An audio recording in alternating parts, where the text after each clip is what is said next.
This is Pet Life Radio. Let's talk pets. Cat lovers and feline friends, it's time for Adele Park's Quirky Cat Nips. Today on the Quirky Cat Nips podcast, we're airing a chapter of Quirky Cat Gets Ghosted, which we will do until the entire audiobook has been broadcasted. We invite all you kitties to kick back now, relax, and enjoy Quirky Cat Gets Ghosted by Adele Park.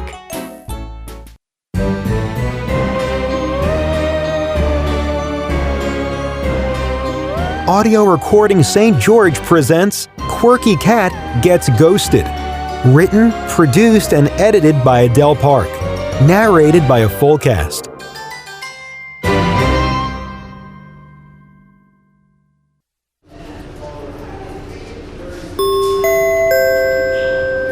A directive from Gertrude Fletcher, head of the Naval Utah Department of Motor Vehicles. Part 11. I never believed in the supernatural until I became a part of that realm myself. I wasn't fully convinced even when I saw the apparition on the bridge in front of Juniper Hollow. I wondered if the early morning light had been playing a trick on my eyes. Why had I been on the bridge the morning I died? It was for the same reason that had drawn Blue McKenna to this fateful place. We both knew something was afoot, and that it was related to Juniper Hollow. In my case, it was the death of Boyd's grandmother, Delphina, that piqued my interest. Now I know why. She is the one haunting this ominous passage in the Utah desert. Even before Boyd began courting me, I knew all about his family's tussles with the mob. After all, I was dealing blackjack at the Double Deuces Casino in Las Vegas. It had taken 2 years of working after school, weekends, and holidays for my brothers and I to clear Papa's debt at the racetrack. I went off to college on a full scholarship, returning to work at the track during the summers. Later, I relocated to Las Vegas. By then, Papa was gone for good, leaving our family in a financial bind. I had a unique understanding of Boyd's dilemmas with the mob. It was this connection that drew me to him, although I never discussed my family's problems. I understood how dangerous crossing a crime syndicate can be. Initially, I just wanted to warn Boyd not to come back to the Double Deuces. But he warmed my heart and told me fascinating stories about life in Naval. Eventually, I left Double Deuces to live out my days with Boyd on Granite Ridge. Our marriage was a comfortable, peaceful union, disrupted only by Boyd's obsession with Juniper Hollow. In time, I began to wonder about it myself. I started quietly poking around, trying to see if there was any truth to the rumors that had surrounded the place for decades. Of course, I never let on to Boyd that I was doing this, thinking it was best not to get him any more riled up. Now that I'm gone, Boyd has found a willing partner to snoop around Juniper Hollow with him. Boyd has always been a sensible man, so enlisting 16-year-old Brandon Spinkle as the person to help uncover all the wrongdoings there seemed inadvisable. Next! In case you haven't noticed, you've been ghosted. Chapter 11. Brandon Spinkle. Taj literally threw the book at me. It landed with a whomp, knocking over the cell phone propped up against a six-pack of Rowdy's Righteous Root Beer. I was FaceTiming with Danica. Taj would have hurled that thing even if I had been sitting there knitting him a sweater. He really should just be grateful I'm saving his ex-girlfriend from a good Mormon-style mamba. It's either me or some guy named Matthew. Take your pick, pal. Taj didn't pick anything, except maybe his nose. I don't know for sure because he went outside and wandered down the lane to his spliff sofa. That's what he calls this flat rock hidden behind some bushes near the mailbox. Dad never gets the mail, or walks anywhere for that matter, which means Taj can toke there in private. Dude, you're a Yankee Doodle dandy, I said. Why do you even care who dates Danica? Taj wasn't out of the closet. He was just out of excuses for not letting Danica pet his peepee. Would you rather have her snogging Matthew what's-his-name? How do you know Danica won't skinny dip with him? Oh, that was a sore spot. Look, man, get over here and start fielding some balls for your own team. Taj is easier to deal with when he's stoned, which is why I wish he would smoke a little more weed. He's been stressed all summer, and now he's a flat-out bummer to be around. Listen, we need to unload some dope. I'm out of cash, so I know you are too. We spent a few minutes discussing potential customers, then got around to the really important thing, the photos of Juniper Hollow. The photo album was still on the coffee table where Taj had dropped it. It was flopped open, showing pictures of Juniper Hollow on both sides. Blue was just as obsessed with that place as Boyd Fletcher. The current theory is Jasper Stratton is using it as his headquarters for a drug or sex operation. Everyone else who owned it before did the same thing. And Jasper is a polygamist. Or at least he was born as one. He only brings one wife out in public. A blondie with enormous knockers. I've never met Kelly Stratton, but I've watched her smoke 'em down several times. Boyd has a pair of high-powered binoculars which are excellent for spying. There's an overlook on Granite Ridge that gives a pretty good view of Juniper Hollow. All except the part under the copper dome on the gazebo in the middle of the lake. Boyd claims the polygamists from Zion Flats use the lake to drown retarded kids, but he could never prove it because that copper dome blocks his view. You could see a lot of what Jasper calls the residence, though. Kelly's got a patio, decorated in slightly chewed bubblegum pink. She spends a lot of time there, trying to end her life early with cigarettes. I'll bet her breath smells like a hot, steaming morning dump. I hate girls who smoke, unless it's weed. I'm starting to wonder, though, if I should stay away from female potheads.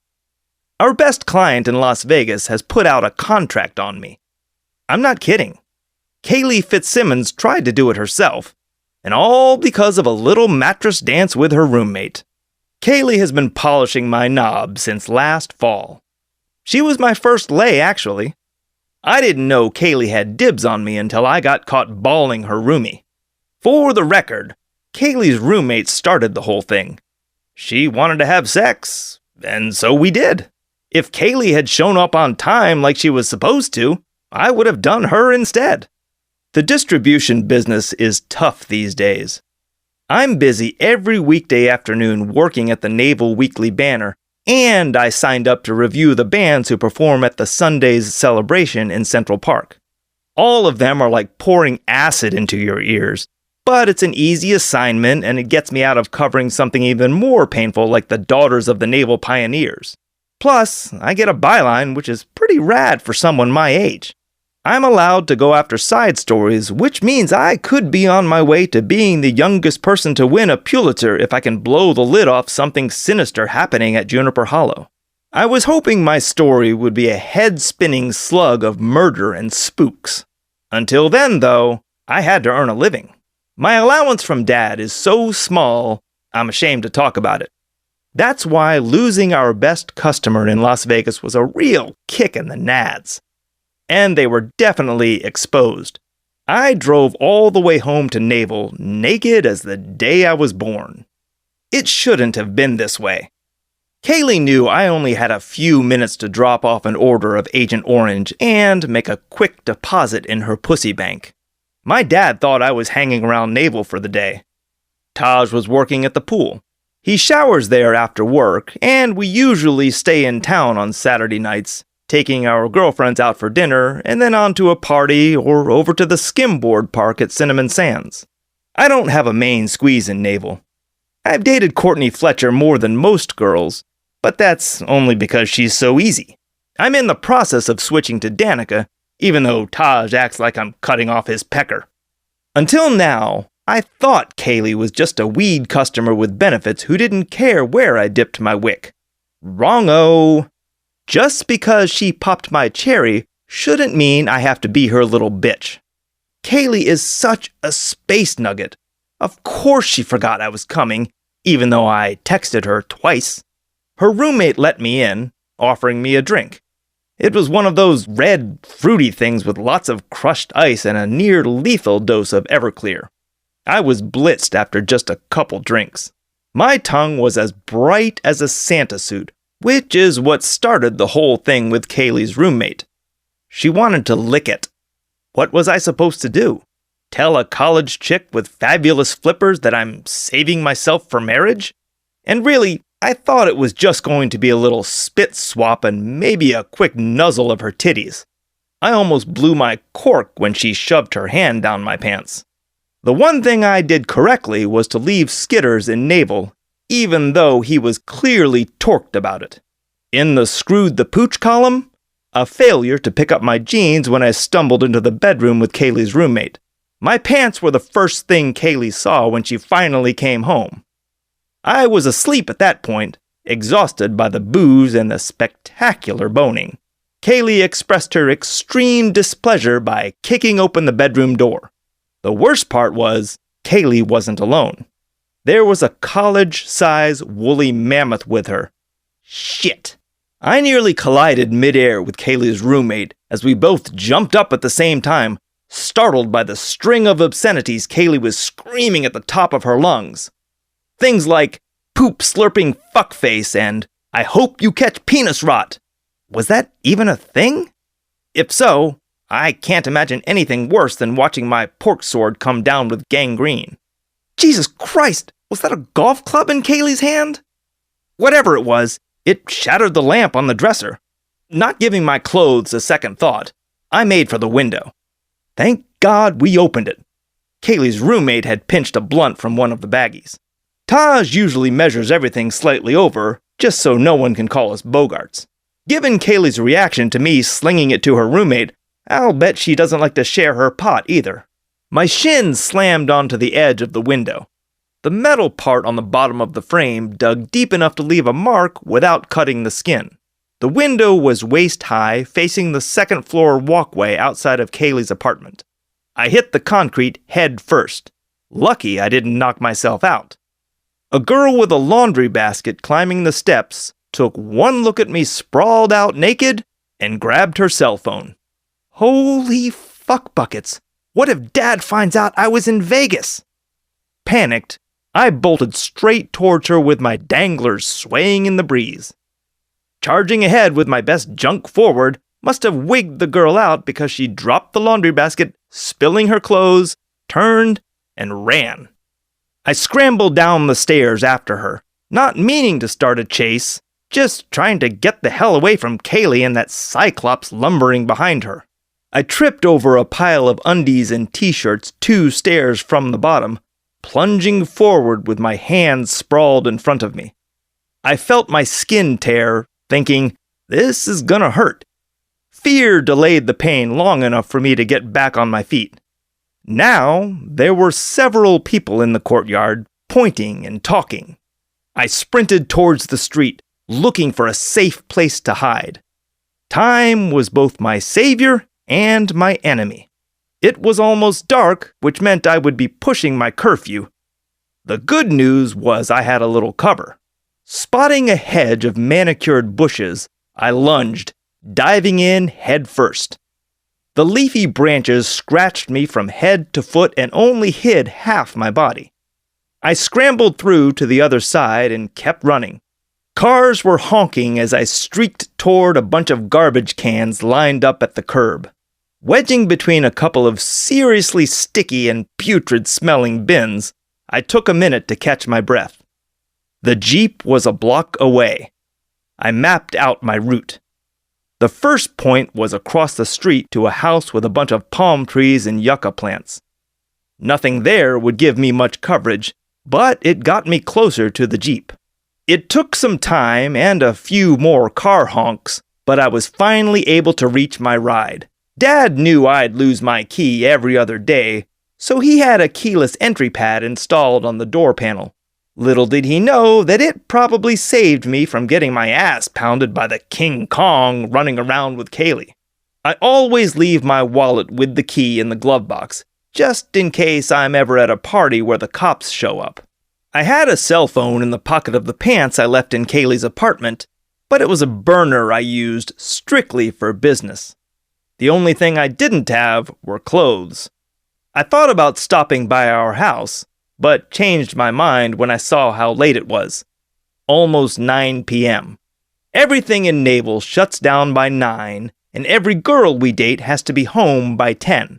Dad gives us a little grace period since we don't live in town, but I'm expected to be tucked in my bed like a good little boy by 11 p.m. every night. Making matters worse, Utah is an hour ahead of Nevada. I covered my cock with a soiled bag from Holy Cow hamburgers. It was greasy and smelled like 3-day-old boogers. I followed the speed limit all the way out of Vegas, not wanting to get pulled over. Outside of town, I allowed myself to go between 10 and 15 miles over the speed limit. In reality, I was just driving with the flow of traffic. Everyone is in a hurry to leave Las Vegas. It was 11:06 by the time I turned on to the 25-mile dirt road leading to Naval. I opened up the throttle and strapped in for the bounciest ride of my life. Half an hour late. Of course Dad knew.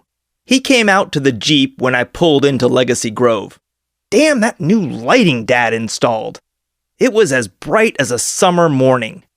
The burger bag was still covering the family jewels, but it was obvious I wasn't wearing any clothes. Dad caught me red-handed, assuming, I guess, I was out there committing aggravated spermicide. Better than getting nailed on a curfew violation. But Dad should talk. He turns into Captain Underoo whenever he gets the chance. I have to remind him to put on pants when Moon comes over, which is a lot lately. Anyway, I was embarrassed as hell by Dad's little masturbation speech. Gross! It saved me from getting in trouble, although I'm not sure what was worse. Getting grounded, or listening to my dad talk about how natural it is for a boy my age to experiment. Really? I had to restrain myself from shouting out, "I don't need to beat off. I get laid for real." Taj didn't think this story was funny. Mostly because it involved me coming back from Las Vegas without any money. That, plus the fact that while this was the ultimate stick your dick in a cherry pie moment, my dad was no Eugene Levy, and this wasn't a movie starring Jason Biggs. All Taj cared about was finding another place to unload some weed. "You don't have a girlfriend now, so why are your underpants on the skids?" I asked. Okay, that wasn't the right thing to say. I may have played a small role in the problem, but Kaylee is schizo. Help me get this thing done at Juniper Hollow, and then I'll go back and make some sales calls. There was no way Taj could come with me. He worked every weekend. Dad would notice if we tried to go during the week. Kind of weird when you think about how little attention Dad pays to me when I'm right in his friggin' house. Unless, of course, he thinks I'm tickling my Chumbawamba. Then he wants to shoot the breeze like we're locker room buddies. Hang tight, kitties. We'll be back in a scratch. In the mood for a killer audiobook? Quirky Killers by Adele Park is the story of a serial bride who sends her husbands to heaven in a hurry. Too bad the cops don't see the humor in this and arrest this woman who is just trying to make sure everyone gets to meet God. Quirky Killers. Get it today on audible.com. You'll die laughing. Let's talk pets Let's talk pets on Pet Life Radio. Pet Life Radio. PetLifeRadio.com.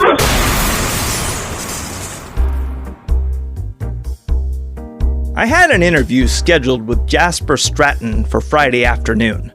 I've spent enough time surveilling Juniper Hollow to know that Jasper's gym groupies showed up around dinner time on Fridays and left bright and early on Sunday mornings. I needed a plan to catch them in the act of whatever it was they were doing. My guess was prosties, although the polygamous girls Jasper brought with him are hardcore uggers, even the young ones. This might sound insensitive to today's PC police, but I can't see much of a market for these girls. If Jasper is dealing drugs, that's bad too, but only because if he gets arrested, it makes me a hypocrite. Drug laws are stupid. They don't do anything to stop people from partying. My dad says the cops use these laws to go after blacks and Latinos. He calls it the new Jim Crow. I have no idea what that means, but some people think Taj is Latino or even Chinese. Taj may be a whiner when it comes to Danica, but if some racist prick ever tries to put the screws to him, I'll get the whole thing on video and upload it to YouTube. Then I'll sick the gay mafia on them. I have connections, you know. What I really wanted was to make sure there wasn't any Stephen King kind of shit going down at Juniper Hollow. Boyd Fletcher hasn't come right out and said it, but he acts like Sabrina the Teenage Witch is on her way over for coffee. After what happened when I nabbed a bottle of booze from our house in Vegas, I'm not so sure Boyd is crazy. That was another reason I didn't stop by for a pair of pants. I'd rather get handcuffed in my birthday suit than go in there alone. I could have grabbed a pair at Taj's house, which is where most of my stuff is anyway, but if his dad was home, I'd be busted. Boyd doesn't care what rules I break, as long as I promise to stay out of the catacombs underneath Granite Ridge. People have died in there, and not always because someone decided to take them out. There's a dodgy set of iron pegs that go from the top of Granite Ridge to the bottom of the catacombs. Good luck finding your way out if you manage to avoid breaking your neck climbing down. Boyd's got lots of stories about how the mob used the maze of caves to cover up their booze business back in the day when liquor was illegal everywhere in the U.S., not just Mormony Naval where people won't even use cooking sherry. I know this because Taj tried to buy some at a Garden of Goodness grocery. They looked at him like he had just asked for ingredients to make a nuclear bomb. Without meaning to, Dad helped me figure out a plan for penetrating Juniper Hollow. Now that Taj is sleeping in the house, Dad has to go outside to blubber over Blue. He hangs out on the bench at the far end of the orchard. Blue had been planting her Christmas trees in a little garden area there. Taj and I snuck over one night and watched Dad. He goes there after dinner and howls like a banshee. Taj calls it the Wailing Wall. He's been to the real deal in Jerusalem and says people who go there act just like Dad.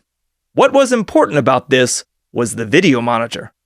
There was no way Dad would leave Rudy unattended, even when he's sleeping like a baby, which doesn't happen very often. Usually, Rudy is awake and working the room like a professional shitstormer. My editor doesn't know what I'm up to. She can thank me later when I drop the story of the century on her desk at the Banner. Jasper was the only one I had to convince. It wasn't that hard. All I had to tell him was that I wanted muscles like his. Jasper's overinflated ego took over. We met in the packing plant, which smelled like someone had popped open a century-old can of mold-infested fungus. Skitters was with me, not willing to stay home even though last time I left him it likely saved his life. I just hoped Skitters wouldn't get in a brawl with that spastic dog who lives in the residence. After a mind-numbing lecture on how all these crappy pills work, we finally moved to the outdoor gym. I asked Jasper if he could show me a couple lifts and let me take a few photos. Skitters pranced right along after us, acting like he was just another day tripper on an exceptionally boring tour. The gym is outside on the second floor. You get there by going through this huge room that looks like a Costco-sized version of my dad's man cave, minus the bar. Jasper is one of these dorks who likes to get high on life. Whatever. I slung my backpack in a corner and followed him out onto the deck. The monitor was turned on. Jasper reminded me of why I never pump iron. It sucks balls, and not in the way Taj would appreciate. My muscles felt like they were being surgically detached, tendon by tendon. I almost shouted for joy when I got to leave. Without the backpack, Jasper walked me and Skitters out to the Jeep, waving like we were valued family members setting out on a journey of a lifetime. We didn't go very far, circling around the outside of Juniper Hollow to the opening for the sneak. Taj was already there, enjoying what looked like a foot-long sandwich from our daily bread. Thanks for asking if I wanted one. Obviously, Taj was still mad at me, but not to the point where he'd miss out on this kind of action.